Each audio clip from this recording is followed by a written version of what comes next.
Hoy recordaremos, con mucho sentimiento, a un hombre forjador de su propio destino, a un ser enviado del cielo para dejarnos un tesoro invaluable, no marcado con oro, sino con pintura de colores. Un artista de gran obra, de noble corazón y de sencillez puro. Aquel maestro que rodeó a sus alumnos de amor al arte, de entrega total y pasión a la sociedad. Ese amigo, serio en sus razonamientos, con visión de darle algo a su estado, aunque éste le haya pagado mal. Sus trabajos ahí están, en las paredes de nuestra historia. Para muchos artistas plásticos, intelectuales, conocedores, críticos, no se le ha dado el merecido lugar en nuestro Durango. Este trabajo muestra un contexto sobre los murales, el significado de ellos. Se podrá decir que el pensamiento pudiera estar plasmado de su labor. ¿Llevó el pincel y la lectura de su cerebro al interior de sus obras? ¿El corazón y la ideología que él llevaba en su sangre es el reflejo de lo que él pensaba? ¿O era un simple contrato que había que cumplir?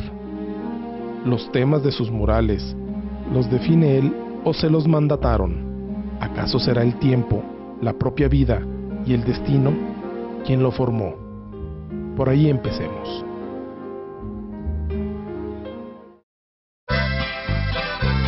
El país presumía de una arquitectura estética, religiosa y civil. Dando con ello crecimiento y prosperidad, este avance también se manifestó en Durango, una nación de 15 millones de habitantes. Una revolución que se gestaba, pobreza y marginación en el campo. México estaba a punto de celebrar su primer aniversario de independencia, sus primeros 100 años de independencia, pero 100 años no son nada. Nuestro país no se había hecho consciente de su identidad. Los europeos, sobre todo los franceses, eran sobreestimados, admirados e imitados con singular entusiasmo. Actuábamos como niños, jugando con la ropa de mamá y papá. El sombrero de papá nos cubría los ojos y los tacones de mamá nos hacían caer constantemente. México era niño, pero los viejos no eran grandes, solo viejos, y tenían los caminos borrados. Ya no creían en sus reyes, y un recuerdo del porvenir desató la rebeldía de los que siempre se conformaban, y aquí y allá los fuegos de la guerra sembraron de flores de muerte los campos de la vida. La revolución encuentra a Francisco muy chiquito.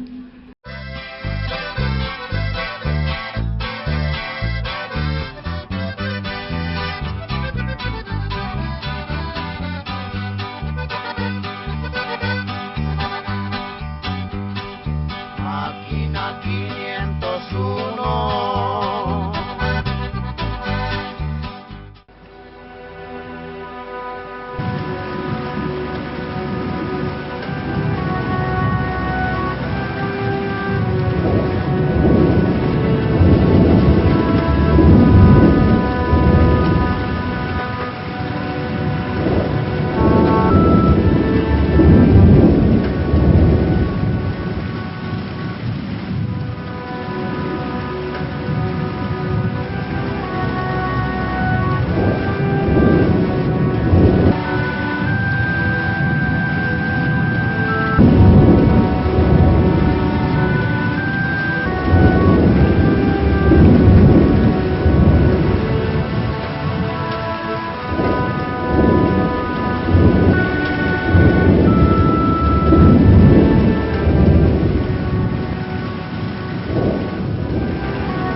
Francisco Montoya nace el 5 de junio de 1907.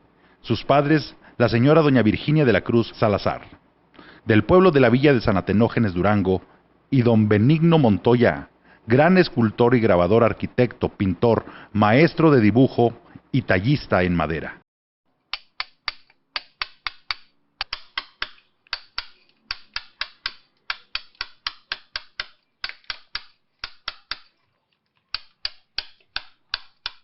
El tiempo se encargaría de acomodar el presente y el futuro de Montoya en el Durango de esa época.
Pero ahí estaba con la mirada enclavada, quizá en lo que sería su destino.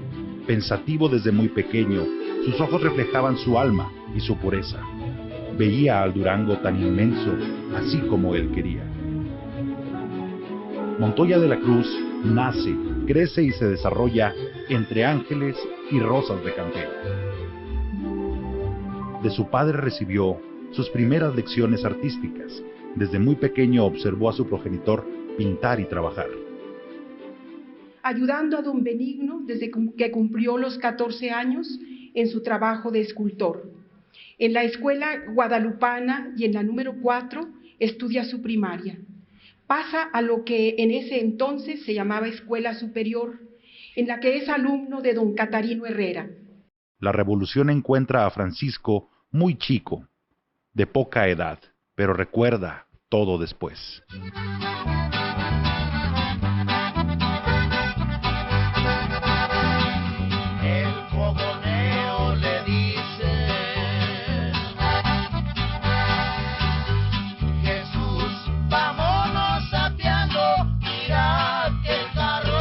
En el seno de la familia, la educación fue religiosa, pero ello no influyó en la ideología del artista.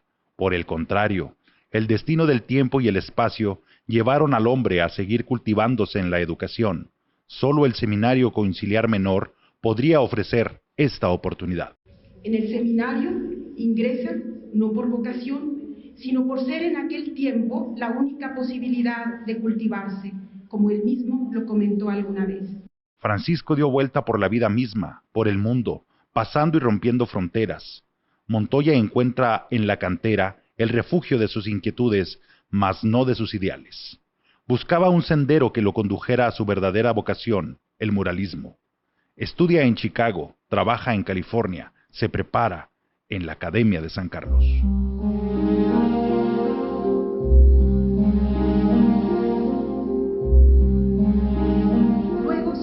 Estados Unidos, entre 1924 y hasta 1928. Anda de trampa en los trenes y en la pizca del algodón, pero también en el Instituto de Arte de Chicago, donde estudia durante 2 años. De regreso a México, se inscribe en la Academia de San Carlos, en donde permanece 5 años. Recibe la guía de excelentes maestros, Germán Gedovius, Ignacio Azúnzulo, Bulmaro Guzmán, Emilio García Caero, Fidias Elizondo, entre otros. Conoce a Diego Rivera en la Secretaría de Educación Pública. Este encuentro fue quizás uno de los hechos y elementos esenciales para que Montoya se inclinara hacia el muralismo. Nuestro protagonista se encuentra en el momento histórico más importante de las bellas artes de México, iniciando por los pintores Diego Rivera, Orozco, Siqueiros, entre otros, que impulsaron el muralismo del país. En 1932, cuando Montoya tiene 25 años, se inicia en el muralismo. Montoya, en busca de sus ideales, empieza a expresarse en las paredes de su propio destino, en los muros fríos de sus encuentros y desencuentros. las pinceladas de su corazón y en la técnica de su cerebro. En los muros de su propia tierra encuentra el recoveco de sus ideales, de sus sentimientos más profundos, más allá de su propia alma.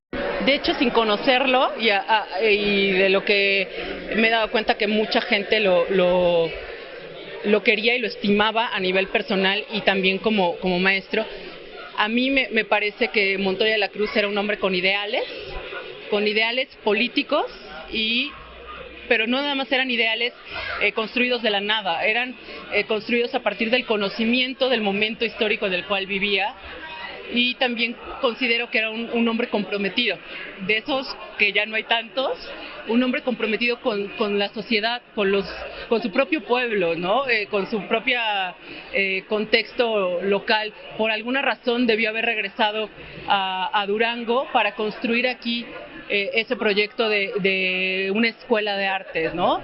Entonces, evidentemente él era un hombre comprometido y también me parece que un hombre muy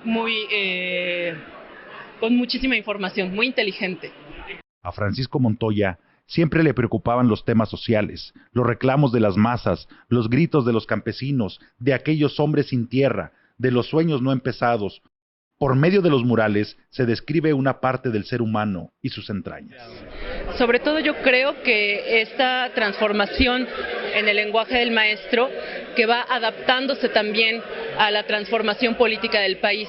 El maestro comienza produciendo murales, obviamente los primeros en Colima, pero los más conocidos en Durango, en el contexto del cardenismo, y produce, por ejemplo, los murales del Palacio de Gobierno de Durango, ya dentro del periodo de gobierno de Miguel Alemán. Y cualquier persona que los vea y que los compare se va a poder dar cuenta que el maestro va adaptando su creación a esta necesidad del Estado de transmitir ciertos mensajes. Y también algo que va a estar presente, pero que él va a ir transformando también, es este gusto o amor que él tiene por la tecnología. Es muy evidente este amor que siente por la industria, por la ciencia como medio de conocimiento y un poco en oposición a la religión y a todos estos elementos que él consideraba que podían mantener al pueblo en la ignorancia. Entonces, como estas alabanzas a la industria son algo muy interesante dentro del maestro, que se va transformando conforme va transformándose también el tiempo, ¿no? En 1937 pinta los murales en la Casa del Campesino. En los diferentes murales que elaboraron los maestros Montoya, ya consolida sus ideales y plasma en ellos sus inquietudes.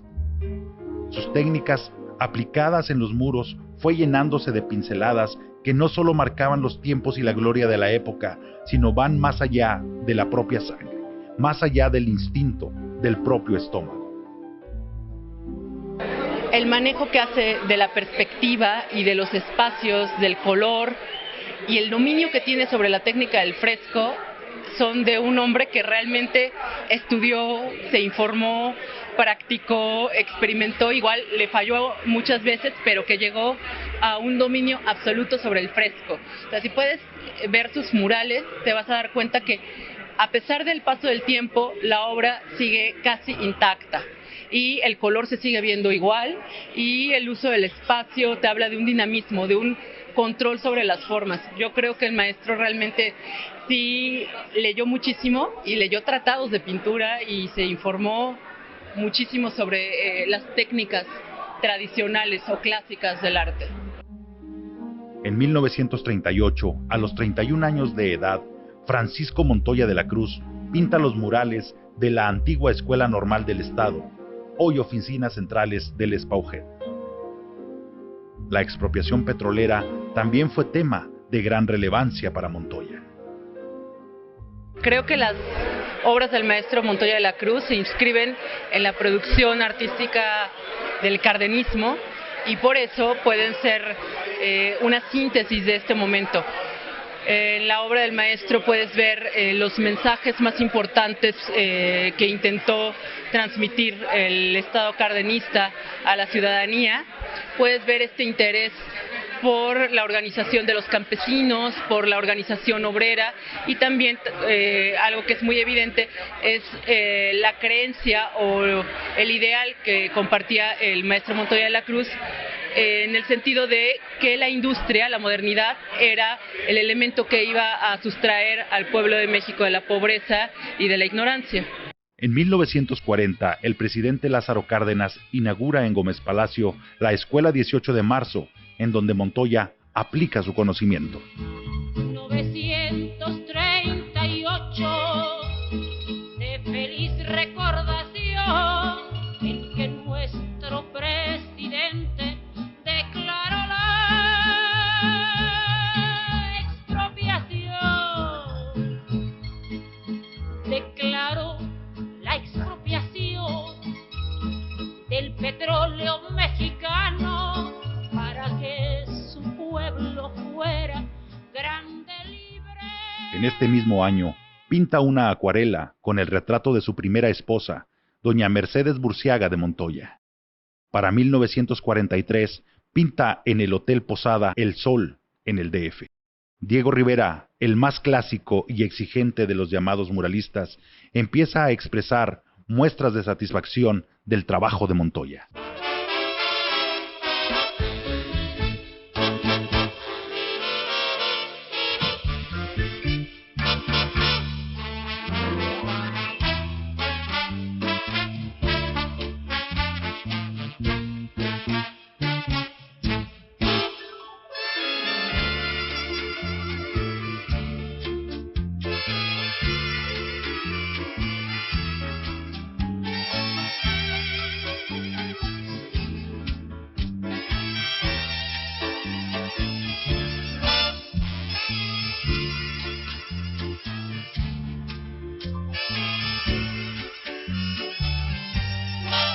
Señor Rivera, una pregunta. ¿Qué opina usted de los murales del señor Montoya? En México solo hay dos muralistas. Yo y Montoya.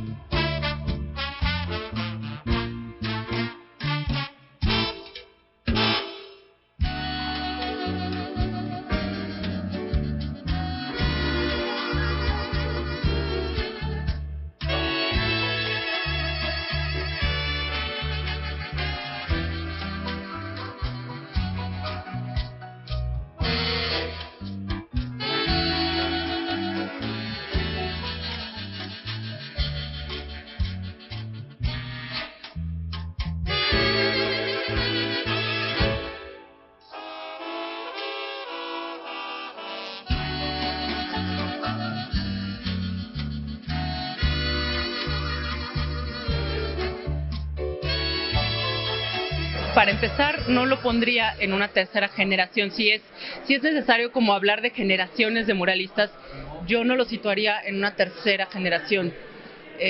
Pensemos que Montoya de la Cruz produce en los 30, justamente cuando todos estos pintores más jóvenes, que son segunda generación solo por ser más jóvenes, no es un sentido de que son menos buenos que los primeros, que esta segunda generación está produciendo. En esta segunda generación están artistas locales, pero con trascendencia mucho más fuerte, como Jesús Guerrero Galván, el propio Salce, Chávez Morado. Entonces yo lo inscribiría más bien, si es por temporal, si por un sentido temporal, lo inscribiría en esa segunda generación que produce en los años 30, que sigue vigente en los 50 y que es capaz de ir transformando su obra con el tiempo, pero que sigue vigente y que trasciende un poco el contexto en el cual fue creado. Siendo gobernador del estado don José Ramón Valdés, en 1950, Montoya de la Cruz ya estaba en Durango para pintar los murales del Palacio de Gobierno. Los murales retratan el regionalismo, aquella zona productora de melón y de sandía. Desnuda a la naturaleza, a su fruta, a la tierra misma, forjada por manos callosas de campesinos que día tras día y con el sol a plomo trabajan sin descanso. Nuevamente el autor muestra su sentido de un llamado a la liberación, tal como lo señala Evodio Escalante en su ensayo titulado La obra del maestro Francisco Montoya de la Cruz en 1970, editada por la propia Universidad Juárez del estado de Durango.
Montoya reconoce a nuestro antepasado, a la sangre indígena, a nuestra cultura milenaria, hombres de maíz, también sujetados a un arraigo y profundidad del suelo, nuestra tierra, el alimento sagrado, la dieta del mexicano. Ahí está el regionalismo de las etnias indígenas. Un símbolo de Durango es presentado de una forma auténtica por el artista, lugar lleno de luchas estudiantiles, Cerro del Mercado, la Montaña de Plata. En 1952 se plasman los murales que por muchos albergó al Palacio Municipal, hoy Museo de la Ciudad. El 25 de mayo de 1951, Montoya fue contratado por el presidente municipal de Durango a través del síndico municipal Ignacio López Moreno para pintar los muros de la escalinata, bajo 6 condiciones y especificaciones, en las que señala la elaboración del mural en 145 metros cuadrados y el pago total de 26,000 pesos para la compra de material y mano de obra. Celita se fuera con otro, la seguía por tierra y por mar, si por mar en un buque de guerra, si por tierra en un tren militar.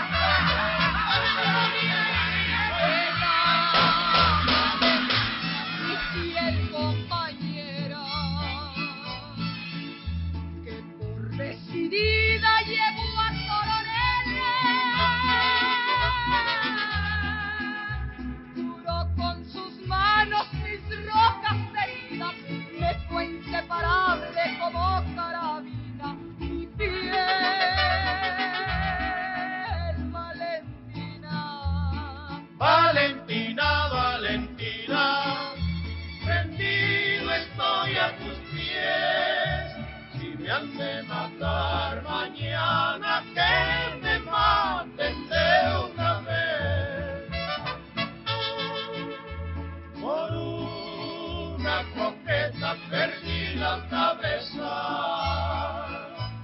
por una coqueta llamada Marieta.